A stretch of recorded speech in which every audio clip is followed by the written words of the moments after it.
नमस्कार, आप देख रहे हैं 4 PM न्यूज नेटवर्क और मैं हूं आपके साथ प्रगति ठाकुर। सुप्रीम कोर्ट के इतिहास में ऐसा पहली बार हुआ है कि भरे कोर्ट रूम में हाई कोर्ट को लताड़ लगाई गई है और ऐसी लताड़ लगाई गई है कि हाई कोर्ट को नानी याद आ गई है। तो सुप्रीम कोर्ट में ऐसा क्या हुआ है कि इलाहाबाद हाई कोर्ट मुंह छिपाने को मजबूर हो गया है, आपको बताएंगे। साथ ही साथ सीजेआई संजीव खन्ना के एक्शन से लेकर हाई कोर्ट की हालत पर भी आएंगे और इस पूरे मामले पर आपको जानकारी देंगे। जानकारी देने के लिए हमारे साथ प्रियंका जी जुड़ी हुई हैं, उनसे बातचीत करते हैं। प्रियंका जी, सबसे पहले आपसे जानना चाहेंगे पूरा मामला क्या है और इस पर अपडेट क्या निकलकर सामने आया? बड़ा मामला निकलकर सामने आ रहा है प्रगति। ऐसा पहली बार हो रहा है सुप्रीम कोर्ट के इतिहास में, जैसा कि आपने कहा कि सुप्रीम कोर्ट ने हाई कोर्ट को लताड़ा है और भयंकर लताड़ा है, भरे कोर्ट रूम में लताड़ा है। आपको बता दें, हाई कोर्ट है कि जमानत देने के लिए नहीं तैयार है।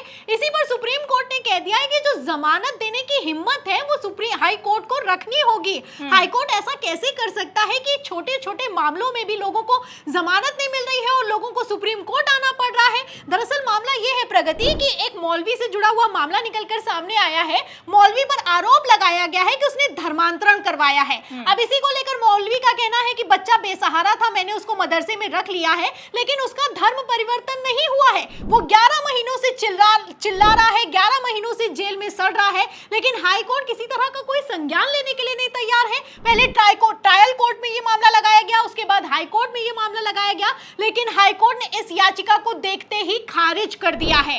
अब इसी पर सुप्रीम कोर्ट भड़का है और भड़का है तो ऐसा भड़का है कि गदर काट दी है। आपको बता दें, सुप्रीम कोर्ट ने साफ साफ कह दिया है कि विवेक के आधार पर फैसला लेना होता है और इन लोगों का लगता है कि जैसे कि विवेक ही नहीं काम कर रहा है, विवेक के आधार पर ये लोग मनमानी और इस तरीके से सनकपना कैसे दिखा सकते हैं। मतलब धर्मांतरण का मामला है, आपने उसको ऐसे बना दिया है जैसे कि कोई रेप हो गया है, कोई हत्या हो गई है।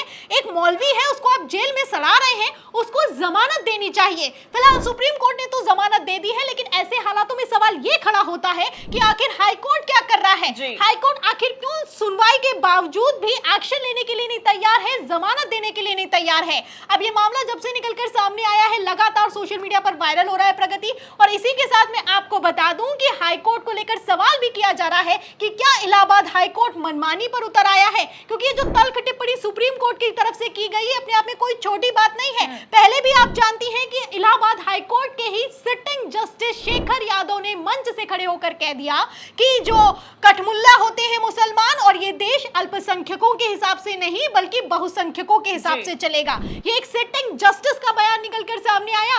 इस पर सुप्रीम कोर्ट कोलेजियम की मीटिंग बुलाई गई। सीजेआई संजीव खन्ना ने शेखर यादव से कहा कि तुम माफी मांगो, लेकिन फिर भी शेखर यादव झुकने के लिए नहीं तैयार हुआ। अब आप समझ सकती हैं प्रगति, ये हिम्मत कहां से आ रही होगी। सीएम योगी आदित्यनाथ समेत भारतीय जनता पार्टी के नेताओं ने सपोर्ट क्या कर दिया। जो जस्टिस है उसको लगने लगा कि अब हाई कोर्ट भी अपनी जेब में है। मतलब आप देख सकती हैं कि किस तरीके से साफ दिखाई दे रहा है कि कथित तौर पर इलाहाबाद हाई कोर्ट में ही फंसाने की कोशिश की जा रही है। ये अपने आप में कोई छोटा मामला नहीं है। आप देख सकती हैं कि किस तरीके से कानून होने के बावजूद मौलवी को जमानत नहीं मिलती है, 11 महीनों तक उसको जेल में रखा जाता है। और जब हाई कोर्ट का ही सिटिंग जस्टिस इस तरीके के मन से खड़े होकर बयान देता है, तो हाई कोर्ट क्या फैसला लेगा, क्या एक्शन देगा और कैसे मौलवी को जमानत देगा, समझने वाले अपने आप में समझते हैं। प्रगति, तो सही कहा आपने प्रियंका जी, पहले तो एक तरफ बयान दिया जाता है और फिर उसके बाद जमानत भी नहीं दी जाती है मौलवी को। तो अब सुप्रीम कोर्ट इस मामले पर भड़का है और हाई कोर्ट को जमकर तमाचा भी लगाया है। तो हाई कोर्ट ने जिस तरह से एक्शन नहीं लिया और सुप्रीम कोर्ट ने अब जो एक्शन लिया है उसे लेकर